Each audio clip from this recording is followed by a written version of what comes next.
reino de Axum. Agora nós vamos ver como que era o reino de Axum, como que era o comércio, como que era a sociedade, a estrutura social, como que era a religião e como que se dava, então, todas as atividades desse povo. O reino de Axum. O reino de Axum, onde atualmente se localiza a Etiópia, começou a se formar por volta do século V a.C., em uma área de solos férteis que estimularam a agricultura e a criação de animais. Entre os séculos II depois de Cristo e o século III depois de Cristo, Axum dominou diversos reinos e cidades da África, das quais cobrava tributos. O império estendeu-se também por grande parte do sul da Península Arábica, onde o controle axumita se manteve até o século VI. O comércio axumita.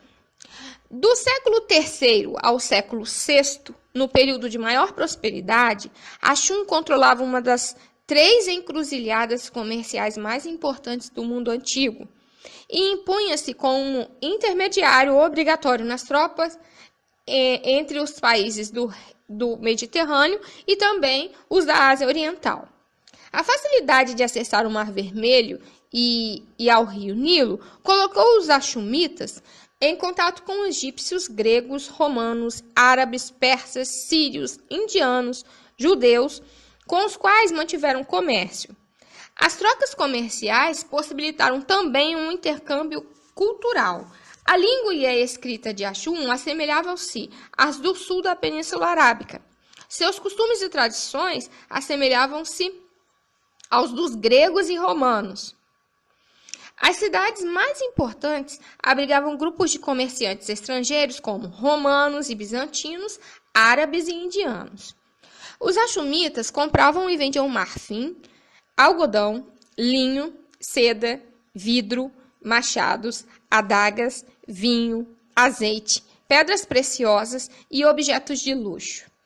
No comércio popular circulavam mercadorias como sal, alimentos, cerâmica, tecidos rústicos e utensílios de ferro. Os pagamentos eram feitos com moeda de ouro, prata e bronze. O desenvolvimento comercial estimulou as viagens pelo Oceano Índico, pelo Mar Vermelho, pelo Mar Mediterrâneo e favoreceu a produção de conhecimentos técnicos sobre navegação.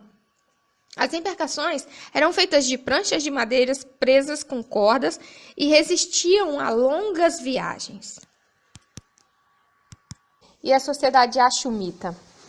A sociedade dividia-se em nobres, mercadores, marinheiros, artesãos, soldados e numerosos escravos. Grande parte da riqueza axumita era produzida pelo comércio, exploração do trabalho escravo e pela criação de gado. As ruínas encontradas dão ideia do desenvolvimento da arquitetura e do enorme poder desse estado africano. Edifícios religiosos imponentes, túmulos e estelas, das quais a mais alta ultrapassa 33 metros e tem 9 andares.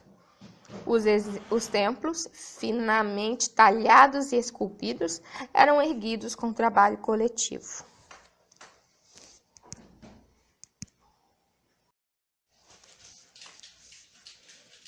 Cristianismo em Axum. Desde o princípio do período axumita, diferentes influências religiosas penetraram no reino.